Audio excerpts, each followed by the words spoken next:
What is going on, guys? ScorpionSlayer66 here, coming at you for another review today. And this review is actually of a recent album, and today we will be talking about Mac DeMarco's This Old Dog. So if you guys saw my Mac DeMarco unboxing video, you will know that I'm a huge fan of his, and obviously when I heard that this was coming out this year, this shot to like the top of my most anticipated albums list. And I wanted to do a review for it for a little bit, but I wanted to sit with it, let it culminate with me, because my feelings have changed so much on this album, and even just like the last week and a half, it's insane. So let's get into what I think about it. Starting off with track 1 and the lead single to this album, My Old Man.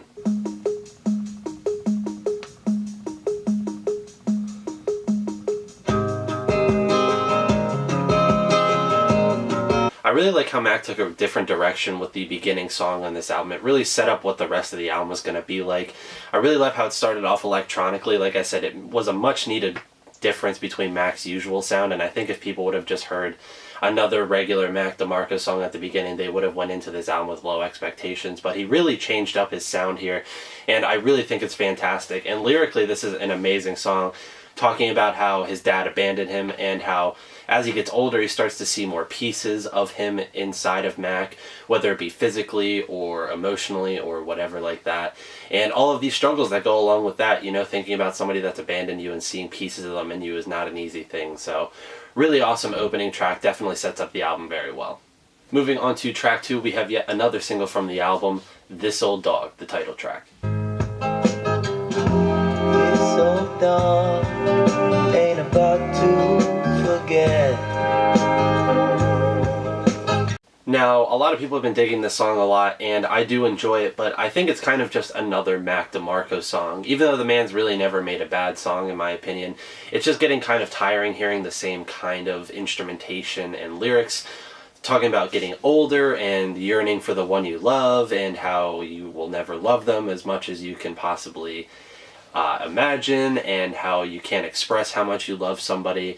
And it's just, the instrumentation, while I love Salad Days, another one too, all of that, it's just after 3 albums I would have really liked to hear different instrumentation. And again, I love the song, it's just, it's not one that stands out in my mind off the album. Next up we have Baby You're Out. Of all the things you wish you'd never done, I've heard you say that this is number 1.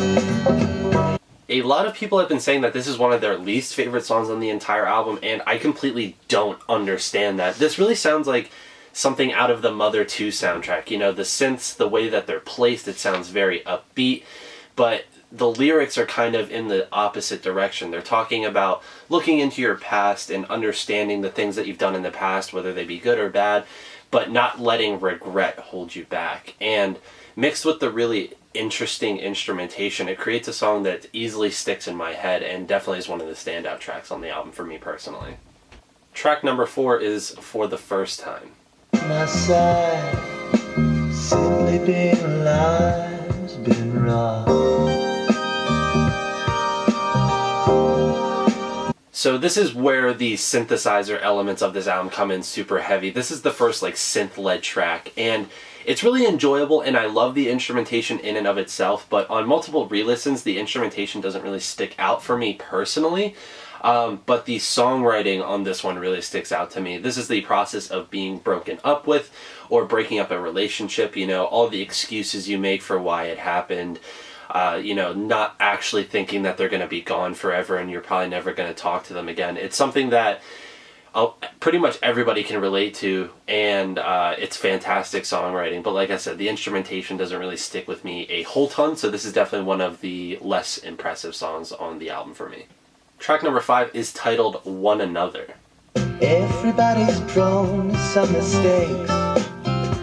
You always kept it straight, you'd never learn.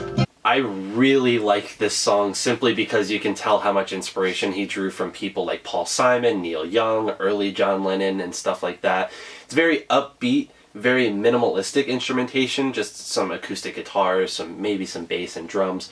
But again, this song lyrically is great because it talks about the process of being broken up with, but what you can learn from it. It's very optimistic instrumentation to keep yourself, like, tell you to keep your head up during this tough time. You can learn a lot of things, what to do next time, what you did right, what you did wrong. And again, it's another song that continues perfectly from the last one, because the last one was the process of being broken up with and all of the excuses you make and all of the bullshit that goes with it. And then this song tells you, like, keep your head up, things are going to be okay, learn from this process, move on, be a human being. So definitely one of my favorite tracks. It's so upbeat, and that just, the instrumentation sticks with me so much, and the lyrics, I catch myself humming this at work and in public all the time. It's just such a catchy track, and definitely one of Mac's best to date. Track number 6 is Still Beating.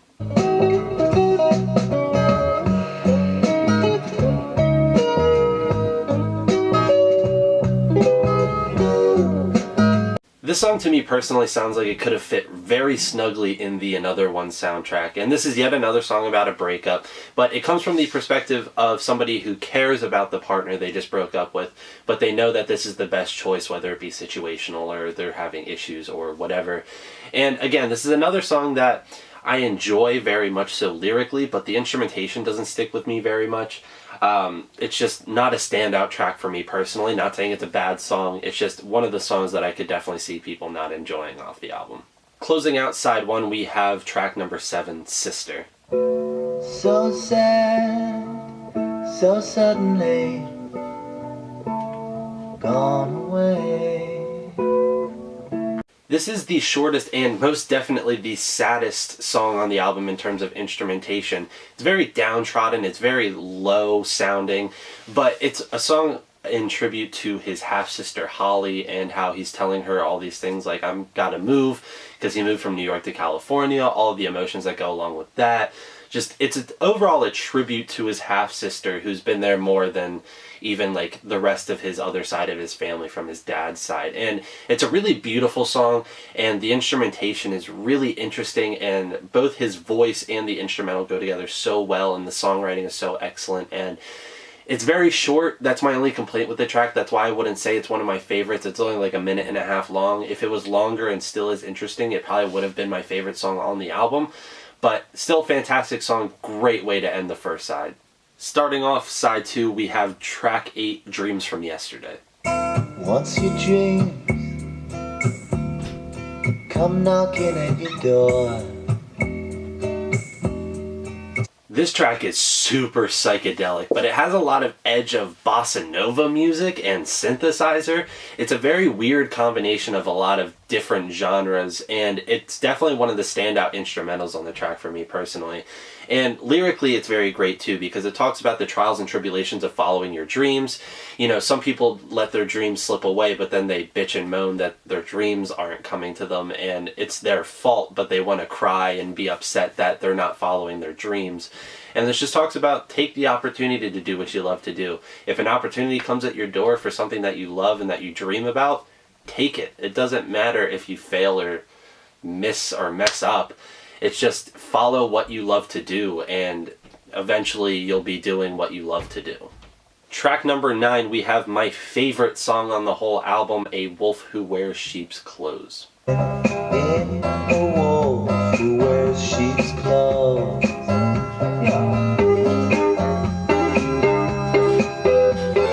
This song is, I said it earlier, so Paul Simon, John Lennon, John Mayer inspired. It's super light instrumentation over like lightly plucked acoustic guitar, some harmonica, but the melodies are so tight and together, and it just creates this super catchy, upbeat song talking about, you know, especially in the social media age, we let a lot of things get to us that we see on social media, whether it be people talking shit, making up gossip and bullshit like that. But Mac is just trying to tell you, like, that shit doesn't fucking matter. Just be yourself, be who you are, and if people don't like you, people don't like you regardless. Just be yourself, and that's the way that life goes, and you'll be much happier that way. And that's something that I've always encouraged people to do, you know. Just be yourself, dress the way you want, listen to what you want to do what you want to do. Just, it's such an amazing song from both the instrumental, his voice, and the lyrics. It just all culminates together into this perfect track. Definitely the most standout for me personally. Moving on to track 10, we have yet another single, One More Love Song.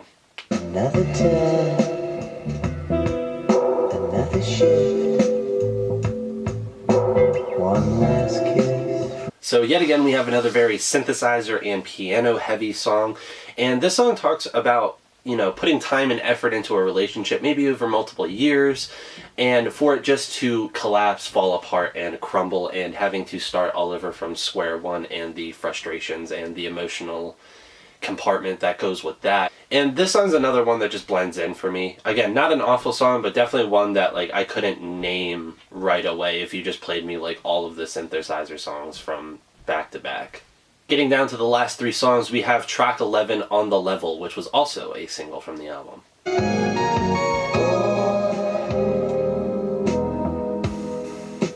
This could be your year.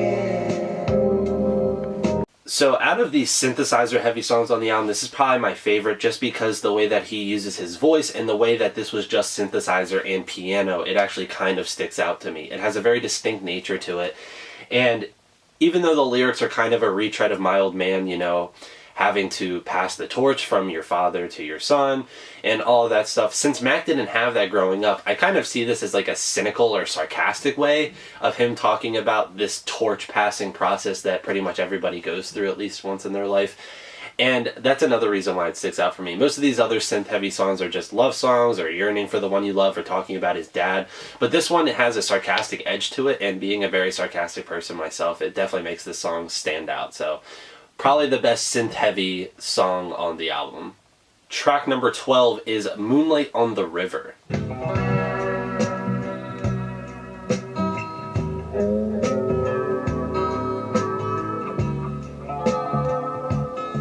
Now, this song gets me really excited for the future of Mac DeMarco because this is definitely his most ambitious track to date. It's 7 minutes long, and if you guys know Mac, most of his songs are 2 to 3 minutes long. He really barely ever reaches above even 5 minutes. So to see him go from that to a very ambitious track length alone is just awesome. And again, this is very like Pink Floyd psychedelic inspired. It's really awesome. And even especially towards the end, like the last like minute or two, there's like a really psychedelic freak out on something you'd hear on like those early Pink Floyd records, like when they were in their prime. And again, this is a song detailing his father, and this is probably the most straightforward lyrically on the album. He talks about how his dad left his mom and him due to drugs and alcohol, and all the emotions that go along with that process. And again, it's kind of just a retread of some of the earlier songs, but due to the instrumentation and the way that he uses his voice, this is definitely one of the most standout, if not the most standout track on the album. So the closing track of the album is titled Watching Him Fade Away. As if you never cared in the first place. But if you never call, you'll end up stuck. So a little bit of background about the album because context is important for this song. Mac DeMarco's father was recently diagnosed with cancer, and this song talks about how, you know, Mac wants to call him, give him a call, maybe give him another chance to be in his life, but at the same time, he's kind of has that side anybody would have if they went through the same process of abandonment where they're angry, they're bitter about the situation, so he's trying to think whether or not to give him a call or to watch him fade away or to just let him pass and not have him involved in life, and that be kind of like his revenge for abandoning him for his 25, 26 years of life. And as somebody that's gone through the same process, I think this is my most favorite song lyrically, or definitely in my top 3, just because he hits all of the key points that go along with that process of abandonment and all of these thoughts that you have occasionally, like, oh, should I give them another chance? Oh, I'm gonna be a dick. And like, just that whole process is such an emotionally exhausting experience, and Mac kind of condenses it down to like a 2.5-3 minute track, and it's fucking amazing. Definitely an amazing way to close the album, and one of my favorites off the album for sure. Alright, so if you guys could tell, I really enjoyed this old dog. Minus some of these synthesizer heavy songs that kind of got repetitive to me, most of the other tracks are super solid. I mean, like I said, just this, if he had explored more with the synths and stuff like that, this album would have probably been a 10 out of 10 for me. But since there were like 2 or 3 songs I thought bled together, I'm going to give Mac DeMarco's This Old Dog a 9 out of 10.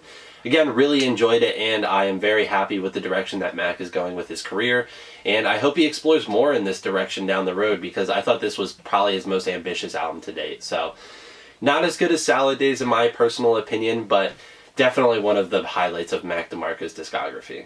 Alright guys, so that was my review of Mac DeMarco's This Old Dog. Let me know down in the comments, have you listened to the album? Are you going to listen to the album because of this review? Let me know what you think down below. And while you're down in the comments, hit that like button, subscribe, and share around. And until next time guys, take care.